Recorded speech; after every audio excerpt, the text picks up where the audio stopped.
नमस्कार students, Suryavanshi competitive classes में आपका स्वागत है। और ये वीडियो है BA second year political science के स्टूडेंट्स के लिए। सबसे पहले अगर आप चैनल पर नए हैं तो चैनल को सब्सक्राइब करना ना भूलें। चैनल को सब्सक्राइब करें ताकि आगे की वीडियो आपको आसानी से मिल जाए, एक नोटिफिकेशन मिल जाए जिससे आपको बेनिफिट हो।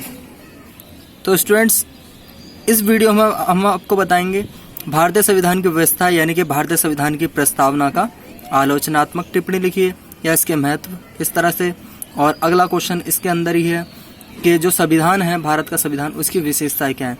इन दो क्वेश्चनों को हम सॉल्यूशन करेंगे। ये इकट्ठे भी आते हैं, टिप्पणियां भी आती हैं, कैसे लिखें वो हम जानते हैं। वर्तमान काल में किसी भी संविधान की प्रस्तावना के साथ आरंभ करना प्रथासी बन गई है, यानी कि पूरे संविधान का एक निचोड़ प्रस्तावना में लिख देते हैं।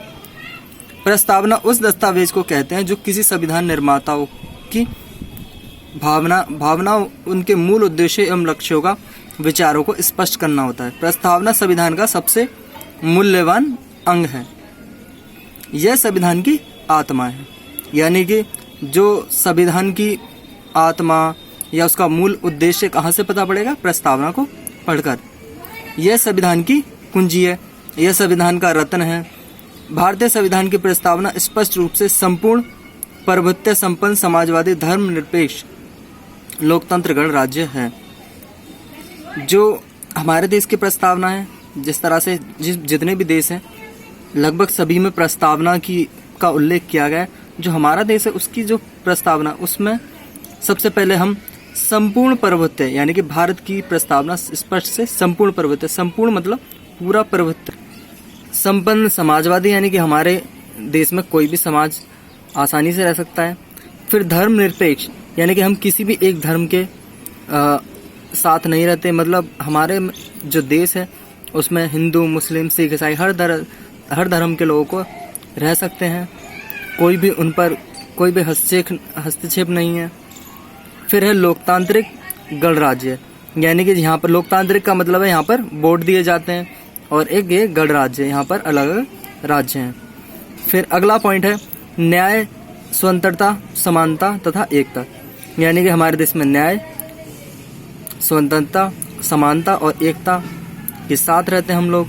फिर सामाजिक और आर्थिक राजनीतिक न्याय, यानी कि हमारी प्रस्तावना उसमें सामाजिक, आर्थिक, राजनीतिक न्याय और विचारों की अभिव्यक्ति, यानी कि आप क्या सोचते हैं, तथा धर्म की स्वतंत्रता प्राप्त है। अगर आपको अपना धर्म बदलना है तो आप वो भी बदल सकते हैं। तो इस तरह से हमारे उसके अंदर प्रस्तावना में लिखा है। फिर है अवसर की समानता, सभी को समान अवसर प्राप्त है, तथा राष्ट्र की एकता, और राष्ट्र की एकता के लिए जो कि ये सब जरूरी है। अब बात आती है कि भारतीय संविधान की प्रस्तावना का महत्व क्या है, क्यों जरूरी है। प्रस्तावना का महत्व संबंध में केवल इतना ही कहना पर्याप्त होगा कि जब संविधान की किसी उपबंध का अर्थ समझना आए, ऐसी स्थिति में संविधान की प्रस्तावना उस उपबंध का निकट अर्थ निकालने में सहायता प्रदान करती है। वास्तव में प्रस्तावना संविधान की आत्मा होती है। चलिए अब सेकंड क्वेश्चन डिस्कस कर लेते हैं। नेक्स्ट क्वेश्चन है भारतीय संविधान की मुख्य विशेषताओं का वर्णन कीजिए। तो मुख्य विशेषता क्या है भारतीय संविधान की? इस तरह से प्रस्तावना से संबंधित क्वेश्चन है, तो इसीलिए हमने इसको मिक्स किया है। एक लिखित तथा विस्तृत संविधान, भारत का संविधान एक लिखित संविधान है जिसका वर्णन सन 1946 में स्थापित की गई एक संविधान सभा ने किया, और यह एक निश्चित लेख के रूप में मौजूद है।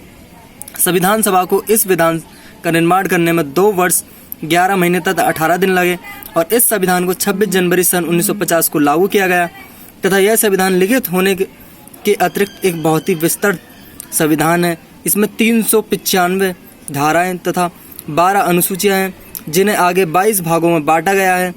इसके विपरीत संयुक्त राज्य अमेरिका के संविधान कुल 7, कनाडा के संविधान में 147 तथा चीन के नए संविधान में 138 धाराएं हैं, जैसे संविधान की प्रस्तावना, संसदीय प्रणाली, संघीय सरकार की स्थापना, मौलिक अधिकार तथा समानता का अधिकार, स्वतंत्रता का अधिकार, शोषण के विरुद्ध अधिकार, धार्मिक स्वतंत्रता का अधिकार, सांस्कृतिक तथा शिक्षा संबंधी अधिकार, संवैधानिक उपचारों का अधिकार, मौलिक कर्तव्य जैसे फिर राज्य की नीति निर्देशक तत्व, लचीला तथा कठोर संविधान, संयुक्त चुनाव प्रणाली का वयस्क मताधिकार और नागरिकता से संबंधित एक हरी नागरिकता, स्वतंत्रता, न्यायपालिका, एक राष्ट्रीय भाषा, अल्पसंख्यक तथा पिछड़े वर्गों की संविधान विशेषताएं, फिर है पंचायतों तथा नगर पालिकाओं की संविधान विशेषता, अनेक श्रोताओं के तैयार किया गया संविधान।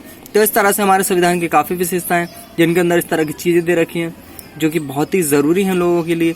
एक राष्ट्र को संपन्न बनाने के लिए ये छूटें देना ज़रूरी है। तो स्टूडेंट्स, अगर ये आपको वीडियो पसंद आई तो लाइक करें, कमेंट करें और शेयर करें। Thanks for watching this video.